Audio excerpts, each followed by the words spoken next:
Um, so one of the areas that I was keen to get your opinion on was around how these principles are applied where organizations are procuring complex services.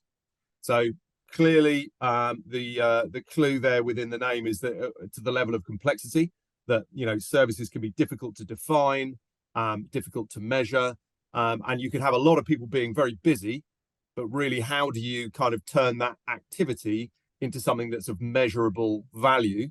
That really, when it comes down to it, an organization can say, we spent X amount on this consulting work, or we bought these IT services, and the value it's delivered to us is measurable, and it's great. Because otherwise, you end up with these kind of cost saving situations where organizations may try to cut costs in services without really understanding what they're cutting, but also fundamentally, if they don't really understand what they're getting for their money, no understanding of return on investment, then that's pretty scary when you consider how much money is spent on services, which, the suggestions of what the global market is worth change all the time. But the figure I always quote is 20 trillion. It's a big deal. It's a lot of money. So one of the things that we've spoken about is these kind of strategic objectives and having kind of clear goals. When it comes to kind of procuring services, one of the difficult things is actually trying to define outcomes, define what it is you need to do. So that kind of layers into that side of the conversation, really, doesn't it? Yeah, no, absolutely. And I think what you just highlight is a very it's an area where a lot of companies are looking into, and like you said, it costs, if you do that manually, so to speak, then it's a lot of time to figure that out. And I think a technical solution, what you guys provide, is definitely of an effective means and helpful there. But it needs to be also what you just pointed out. It needs to be crystal clear which process are you exactly servicing and enabling. So I think it's clear to say that an action, a process, which is also, by the way, a lean concept. Everything we do is a process, and the process outcome is delivering the value, right? Whether it's eliminating risk, or whether it's cutting costs or increasing revenue, it doesn't matter what that value is, but the outcome of a process, that's what is actually creating value. People understand, they all know the PPT, the People Process Technology model. What I describe in my book is it actually had a shortcoming, and it's twofold. It doesn't start with people.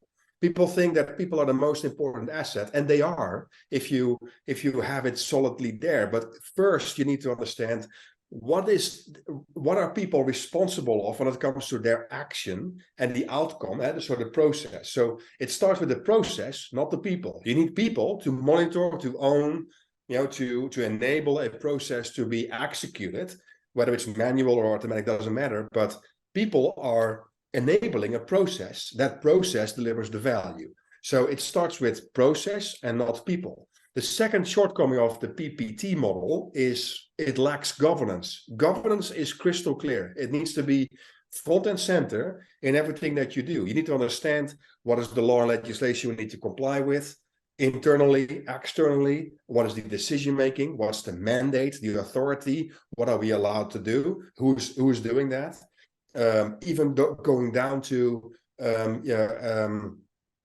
individual data. So whether you store your data and on servers and everything, the regulations around that as well. So governance is not only applicable to the process, but also to the people and also to the technology. So now you have four elements: process, governance, ownership, or let's say organization, and the technology, which needs to be in balance. That is what we call a Trans-Executive, the four-sided triangle. That's a model that we use for everything that we do.